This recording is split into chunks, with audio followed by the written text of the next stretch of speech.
The World Ends With You is one of the most unique and memorable RPGs ever made. The aesthetic is bold and immediately captivating. It's packed with so many weird and interesting mechanics, and they somehow all work in unison. It features combat that is not only kinetic but incredibly customizable, and the story has so much to say without ever getting preachy. It was an instant classic in 2008, and as far as I'm concerned, it's a game that everyone should play. So why am I so upset about this new Switch version that just came out in Japan? I'm gonna address the politics behind this release first, since believe it or not, that's actually the least offensive part. Final Remix is a Switch port of TWEWY's mobile version known as Solo Remix, which is a game you've been able to buy on the App Store since 2010 for $20. So, how much are they charging for Final Remix? Yeah. Let me remind you, the DS version was $40 when it first came out, and let me also remind you that this is the third time Square are doing this sort of thing in the current console generation. You might be inclined to think that the graphical and gameplay updates in Type 0 HD and Zodiac Age were worth the extra tax, and that the same is going to be true for Final Remix. The truth is, I could make this exact video about those two ports as well, how they trample all over the artistic integrity and craftsmanship of the original work. But Final Remix just takes the cake in that it's a shitty, overpriced version of a classic that already had a shitty, if less overpriced version 8 years ago. So, alright, what's so shitty about it? Most of what I'm about to say was already true for Solo Remix, so keep that in mind. The thing that strikes me the most about this release is the incredibly inconsistent and borderline amateurish overhaul to the game's aesthetics. The backgrounds seem to have mostly survived the transition okay, though I really wonder if they're gonna hold up on a TV. They do look a touch too clean and sparse without all the jagged edges and pixelation you'd see on a DS screen, so adding in a bit more detail to pull the look together would have gone a long way. Where it falls apart though is the sprite work. While the main characters and enemies were all redrawn, more on that in a bit, the crowd NPCs are just the same sprites from the DS version, just with a basic filter applied on top. The pixels are all blended and smoothed over, which really isn't unlike what you'd find on a shitty Super Nintendo emulator or the Mega Man X collection. Needless to say, it looks completely awful. What makes it even worse is how incredibly blurry these sprites are. I'm assuming there's another pass of bilinear filtering being used here to resolve scaling artifacts, which this is what you get if you try to put DS sprites on a friggin' TV. You can literally do this exact process by right-clicking a folder and running a Photoshop algorithm. It takes zero work or effort. I realize we're talking about a shit ton of sprites here, but there really isn't an excuse for results this awful. Now, how about the main characters and enemies? Like I said previously, these were all redrawn in an art style that's pretty different from the original sprite work. One problem that was immediately apparent to me is how the artists simply traced over the original frames of animation in this new style without adding any new frames in between to blend everything more smoothly. Here's the thing, when you're doing classic low pixel sprite work, it's usually best to have your characters abruptly snap between expressive poses. Check out this video by Dan Root on the importance of keyframes. He explores how snappy poses with a little blending in between will often result in animation that in-game feels far more alive and powerful than the alternative. The World Ends With You uses the same principle to great effect on DS. Coupled with the touch controls, it feels incredible to play. For games with more hand-drawn art styles though, this kind of choppy animation is rather uncommon. Take Cuphead for example. It's a twitchy action platformer rendered in detailed painterly art, and yet motion is smooth and intricate, because that's just what looks right in this style, and you can totally pull this look off without sacrificing the impact of the animation. An especially good parallel would be the Dragon's Trap remake, because just like TWEWY, the game underwent a massive shift in style, from crude 8-bit pixel art to a whimsical painted look. And yet the team didn't just draw the new artwork on top of the old, thinking it would work. The end result in the case of Final Remix is animation that comes across as stilted and cheap.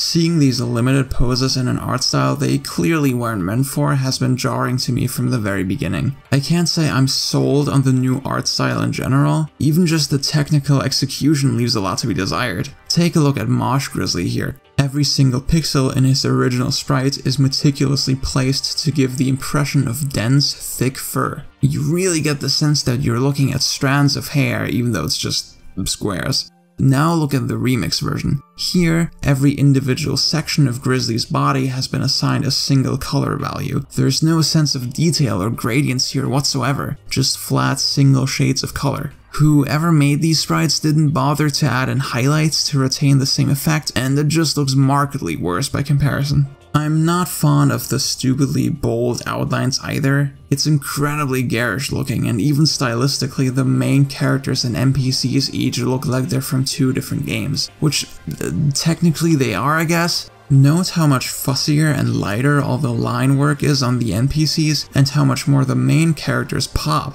A lot of this is due to how the NPC sprites were treated, as I explained earlier. It's not intentional, it's just bad. Which brings me to my final point regarding Final Remix's aesthetics. Even if the technical execution wasn't terrible, which it is, this style change still wouldn't be true to the spirit of the original game. The World Ends With You as a game is all about how difficult it is for people to step out of their vacuum and how easily our unique differences get lost in the shuffle. And the aesthetic reflected that. The screen is always incredibly busy with activity, and every character is rendered in the same style. You're not any more special than those NPCs. Take any given screenshot from the DS version and Neku just blends right in. Depending on the angle and distance of any given scene, the sprites will even get crunched and scaled to exaggerate that effect. The artists put special care into this aspect of the game to make sure it always looked accurate. Nowhere are Remix's failings more obvious than when looking at the faces of our main heroes.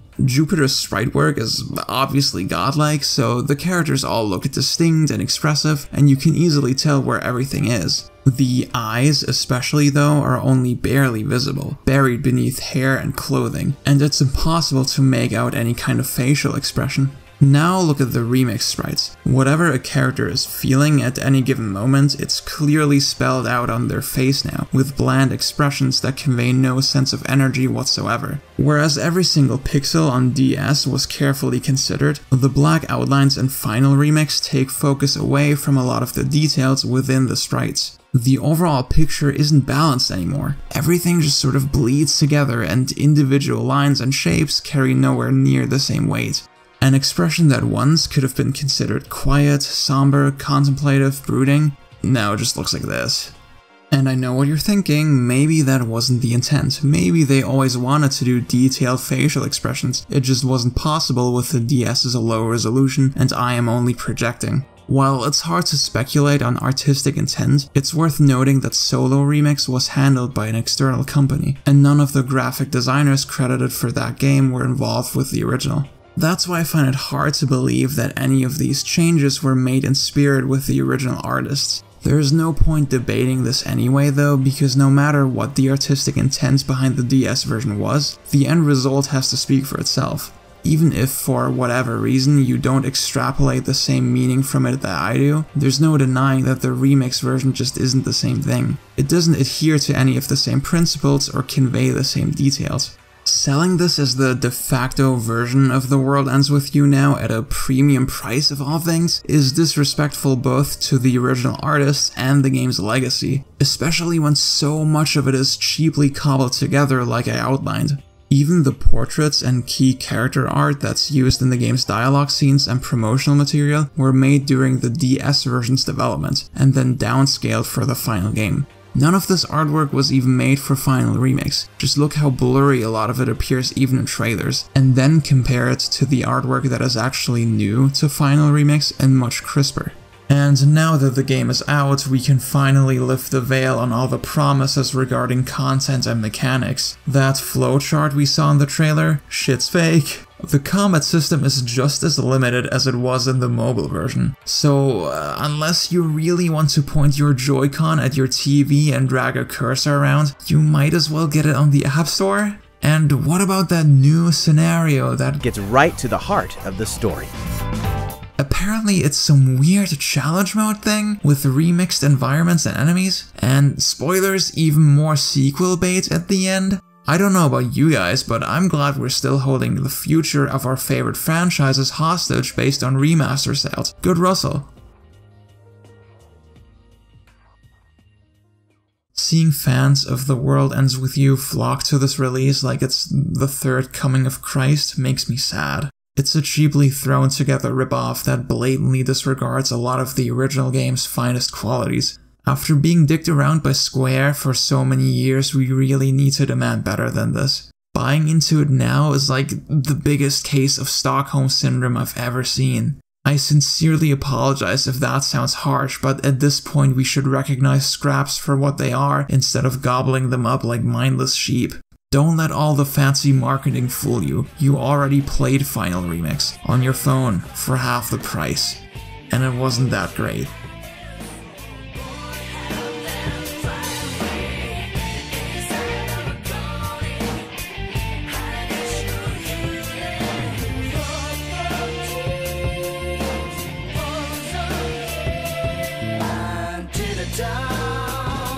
Nobody comes.